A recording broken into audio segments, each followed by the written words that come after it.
Hoje nós vamos estudar uma passagem do Evangelho de João, que está no capítulo 6, versículo 26.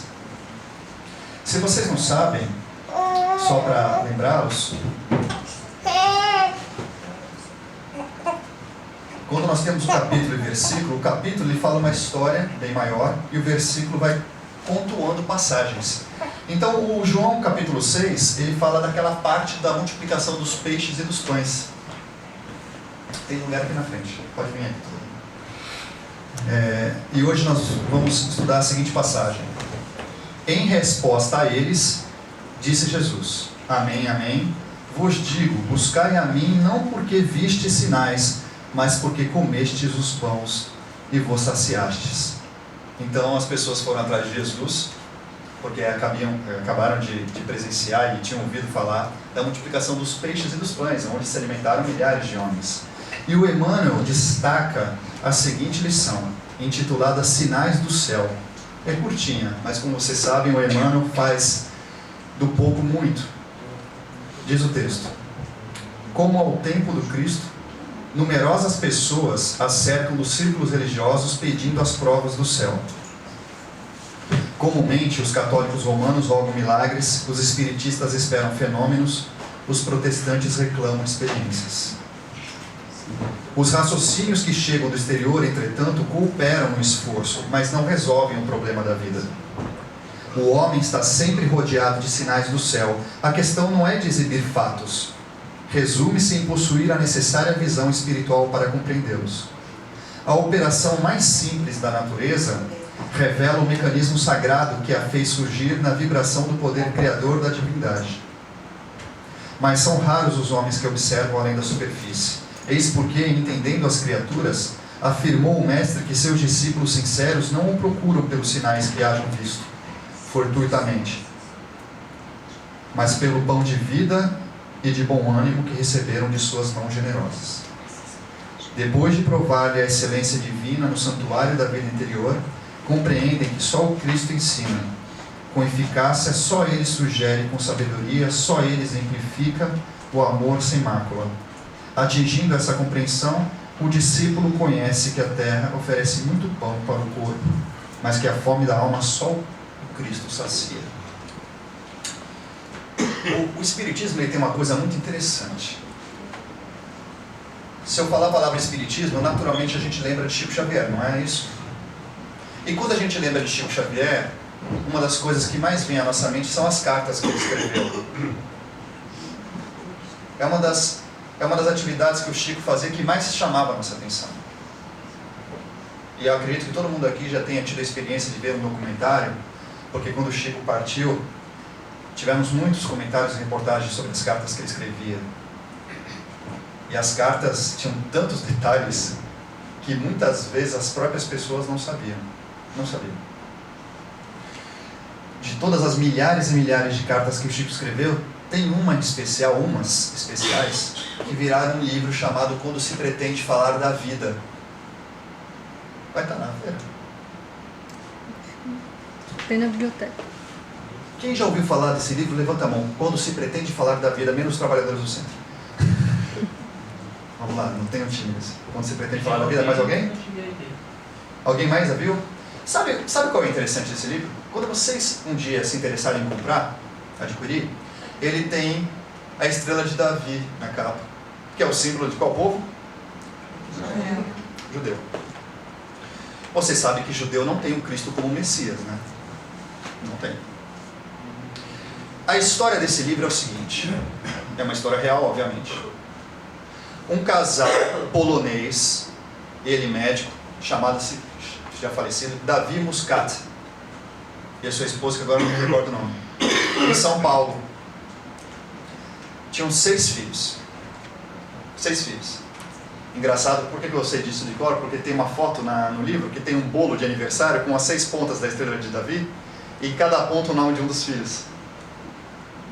E um deles, chamado Roberto, tinha acabado de passar na faculdade de medicina. O orgulho do pai. Vocês imaginam isso? Quando o filho escolhe a mesma profissão do pai, eu nem sei o que acontece dentro de casa, mas eu tenho certeza que o filho admira o pai. Porque quando não gosta, não quer nem fazer a mesma profissão, nem a profissão do pai ele quer fazer. Ele passou na faculdade de medicina 18 anos. E a mãe, que era enfermeira, o pai médico é uma enfermeira, a mãe falou assim: filho, você tem um desvio de septo? Vamos fazer essa operação? Você não consegue respirar, só estava respirando de uma narina e já ia tapar as duas. Ele falou: vamos. Fez a operação de desvio de septo. Então estava tudo indo muito bem. Ele estava na faculdade, fez a operação e foi pingar um remédio e morreu. Nossa. Devia ter contado mais devagar, né? A vida não, às vezes não manda carta antes de fazer as coisas, né? Faleceu. O Roberto, com 18 anos, com a vida promissora, o orgulho da família, como os outros também, faleceu. Foi embora. Não se despediu. O pai médico, imigrante polonês, mergulhou numa tristeza tão profunda que as entrevistas que ele dá no YouTube, ele diz assim: eu estava com uma raiva de Deus, que se Deus aparecesse na minha frente, eu ia para cima dele. Normal, né, gente? Quem é pai sabe disso. Quem é mãe também. A Nair Bela, alguém lembra da Nair Bela? As pessoas mais... Aquela italiana engraçada, né? Também já partiu. Era amiga da família. E Nair Bela era espírita. A Nair Bela já tinha ido procurar o Chico por conta de um parente dela que tinha falecido. E falou assim: vai lá, procura o Chico. E você sabe, né, gente, que não é assim, quando você não acredita muito. Era uma coisa difícil você saber que aquele mineirinho lá de Pedro Leopoldo, quarta série, estava escrevendo cartas de pessoas que realmente estavam se comunicando. Bom, eles demoraram. Quem foi? Você acha que foi um homem ou a mulher que foi? A mãe ou o pai? Você sabe, né, gente? Você sabe que homem é um bicho inteligente, né? Sabe? Eu sou homem, eu sei disso. Ela foi na frente. O coração de mulher e de mãe vai na frente, uma bússola assim que acha coisas que ninguém mais acha. Por melhor que nós pais sejamos, a mulher está sempre o nariz na frente, no mínimo. E ela foi. Mas não veio as cartas logo de começo. Porque também existem outras mães chorando nesse mundo. Mas ela desistiu. Também é outra característica de uma mãe, que é não arredar o pé. E ficou, até que as cartas começaram a vir. Quando as cartas começaram a vir, ela comunicou ao marido, que obviamente não acreditou muito de começo. A gente até quer acreditar, mas queremos ter certeza. E as cartas vieram com muitos detalhes, e o livro é maravilhoso. E para vocês terem uma ideia, você sabe quantas vezes Jesus é mencionado nas cartas? 0. Ele era judeu, para que vai mencionar Jesus? E mais, o Roberto dizia que quando faleceu foi recebido por avós. E acreditem, numa comunidade judaica do plano espiritual. E o que judeu adora, gente? Faz isso no calendário todo. Quebrar prato e tudo mais.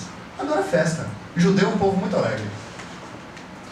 E ele escrevia nas cartas as festas que estavam acontecendo lá no plano espiritual.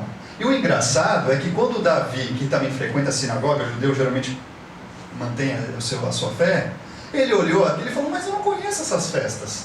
Foi levar para o rabino. E o rabino olhou e falou: uau, essas festas não são mais...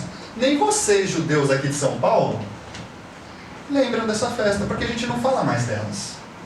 Ou seja, o mineirinho de Pedro Leopoldo, já em Uberaba, estava dando sinais de conhecimento de que nem os pais judeus sabiam.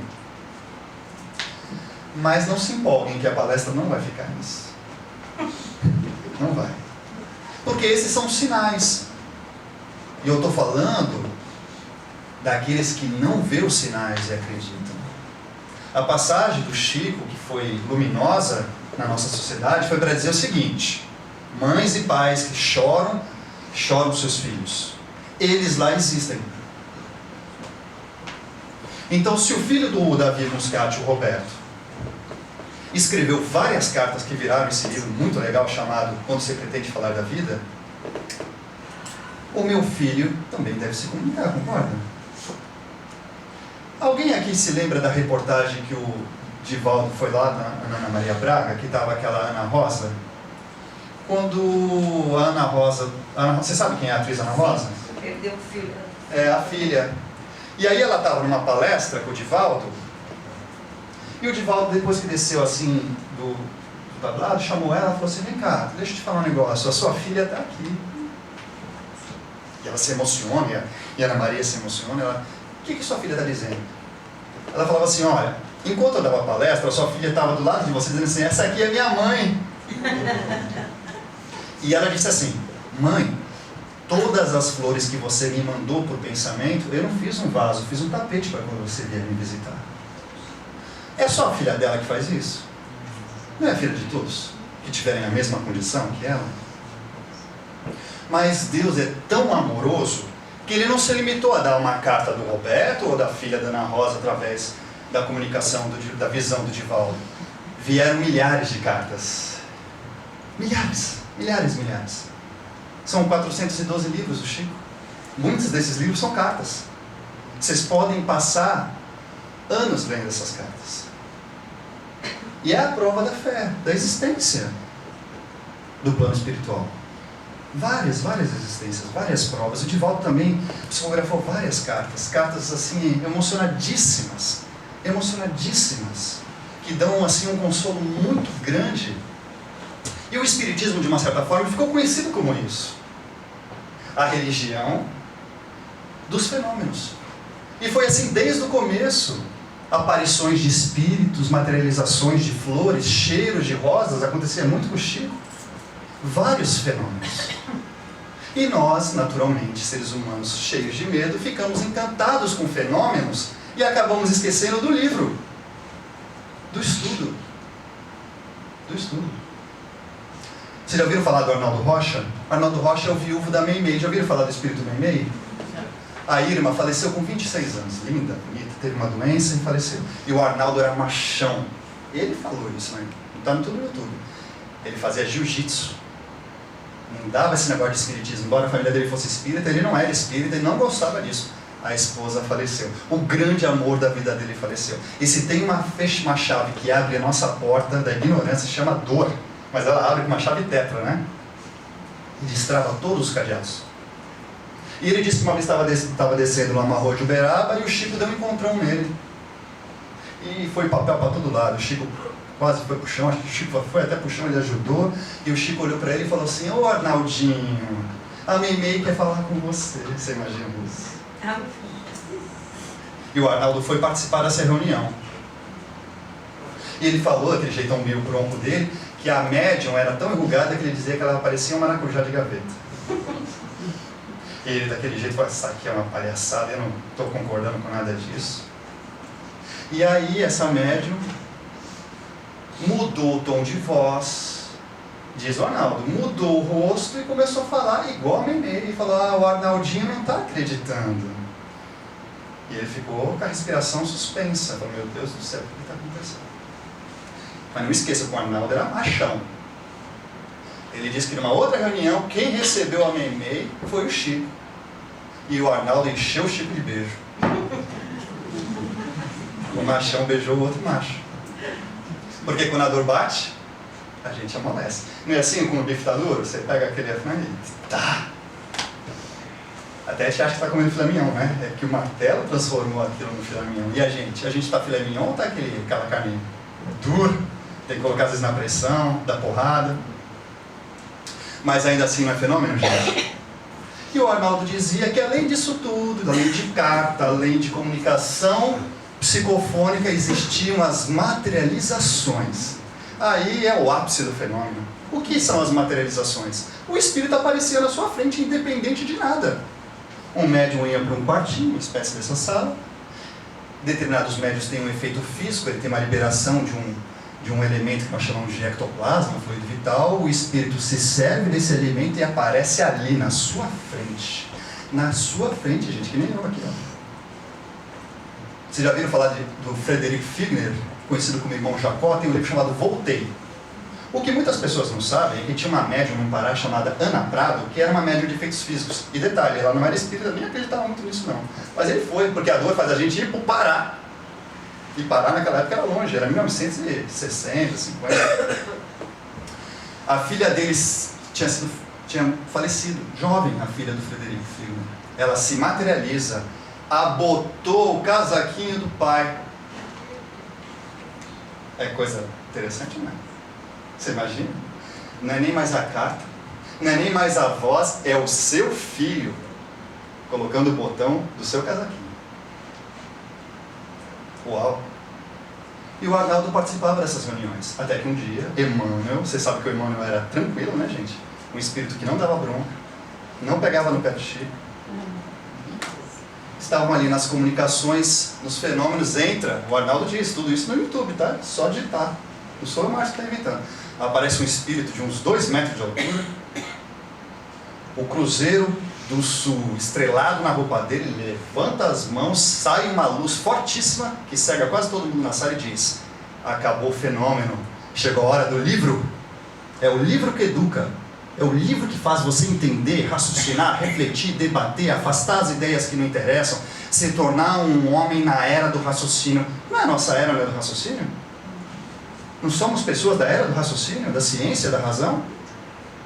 E ela não afasta o plano espiritual, não afasta a fé, não afasta os fenômenos. Ela faz você entender os fenômenos e fazer com que a fé se torne a fé raciocinada. O grande jargão do espiritismo, a fé agora se transformou na raciocinada. Não existe mais o mistério da fé, a fé que ninguém sabe, é coisas da fé. Não. Eu quero saber. Se eu ainda não sei, eu vou estudar. E vou debater, e vou conjecturar, e vou refletir. Não é assim que o cientista faz com o seu tubo de ensaio no laboratório?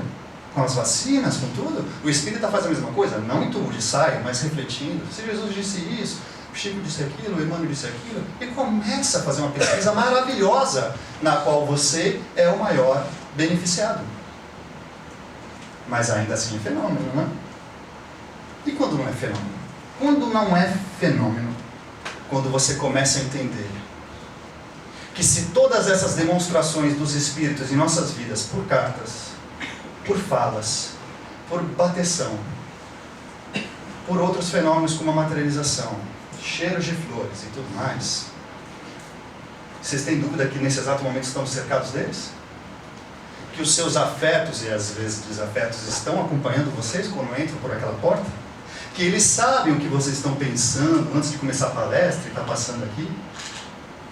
Será que eu desliguei o fogo será que eu coloquei a roupa na máquina, né?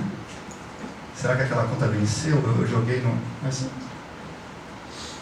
A gente sabe que quando senta aí, a nossa mente parece cavalo selvagem, a gente não consegue selá-lo. E ela vai trazendo pensamentos. Quantos pensamentos vocês pensam enquanto vocês estão esperando a palestra? Quantos? Agora eu vou fazer uma outra pergunta. Quantos deles são bons? Bom, eu vou dizer uma coisa para vocês, tá? Vocês vão ser os primeiros contemplados dessa novidade. Nós importamos uma tecnologia que vai ser a partir da próxima palestra. Então vai ser assim: o que vocês estiverem pensando vai passar aqui, antes de começar a palestra. Mas fica tranquilo, a gente vai sortear. Então vai ser aleatório, tipo o bingo do azar, né? Porque ninguém vai querer ser sorteado. E nessa hora, plum, plasma, a gente ficaria desconfortável, não ficaria? Alguns até ficariam orgulhosos, mas eu ficaria meio temeroso, né? Porque é um no cravo, o outro na ferradura, né? A gente pensa em Jesus, mas o nosso pensamento vai embora. Mas ainda assim é fenômeno. Então, quando a gente lê essa lição, o Emmanuel diz assim: bendito aquele que não viu e creu. É quando nós começamos a entender que o ônibus de Deus não atrasa. Toda rodoviária atrasa, mas o ônibus dele não atrasa. A gente pode confiar nele. Então as coisas vão acontecer na nossa vida na hora que tem que acontecer, de acordo com o nosso merecimento, de acordo com o que nós fizemos para passar ou não aquela situação.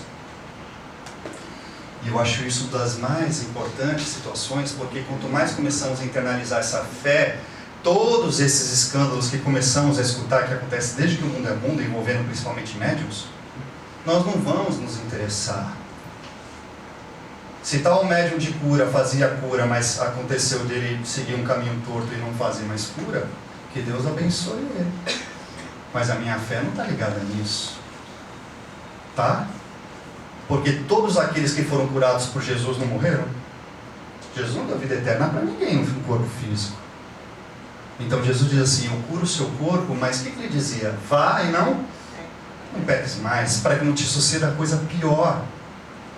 Então, às vezes, por mais que a gente não goste de falar nisso, quando a pessoa desencarna, é o melhor para ela, porque quanto mais tempo encarnada, mais débito ela tinha das atitudes erradas, que ninguém consegue convencê-la a mudar. Estou sempre certo, esse é o meu jeito, eu vou desencarnar desse jeito, ninguém... Já conversaram com aquela pessoa que você fala no maior texto e você fala, agora toquei o coração, mas veja bem, você não viu o meu lado e blá blá blá blá blá blá.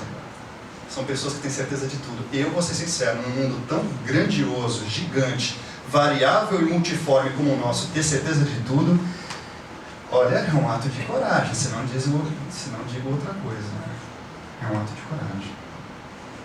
Para encerrar, já que falamos de fenômenos, vamos falar de uma mulher que não se rendeu a fenômenos. Uma forte mãe? Uma forte Maria? No livro Boa Nova, existem histórias maravilhosas. A história de Maria de Nazaré é muito interessante. Geralmente a gente fala de Maria de Magdala. Hoje é ela, mãe.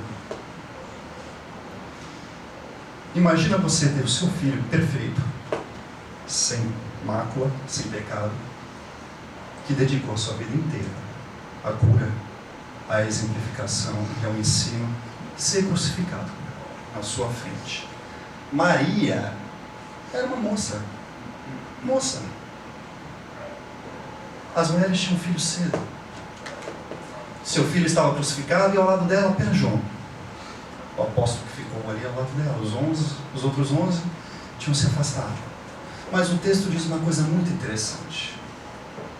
Passado o tempo da crucificação, quando Jesus ressurge, foi o único espírito que não precisou que avisasse. Ela sabia.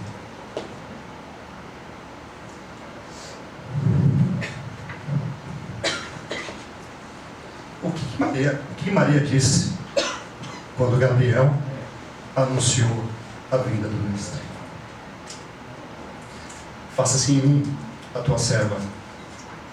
Sendo assim, quando ela faz essa aliança com Deus, quando ela faz essa aliança com Jesus, ela diz, eu estou com você em todos os momentos. Em todos os momentos. Então, quando a união é de espírito para espírito, não há dúvidas. Não precisa de fenômenos. É de coração para coração. É nós com Deus. Ela sabia do ressurgimento do seu filho e ninguém precisou dizer a ela. Não é porque ela tinha um coração de mãe. Ela tinha um coração de mãe que aprendeu a amar como Cristo nos ensinou a amar. Então ela sabia que não havia morte para o filho dela. E nós temos que começar a aprender, eu também, a acreditar que não existe morte para nós. E que os nossos problemas vão vir para nos tornarmos melhores. E que todos eles têm solução. Todos. Mesmo aqueles que a solução não é aquela que a gente queria. Porque assim como Maria falou de coração, temos que falar, Mestre, faça-se em nós o seu servo. E o servo obedece e cumpre a ordem do seu Senhor. Espero você sábado que vem. Que assim seja.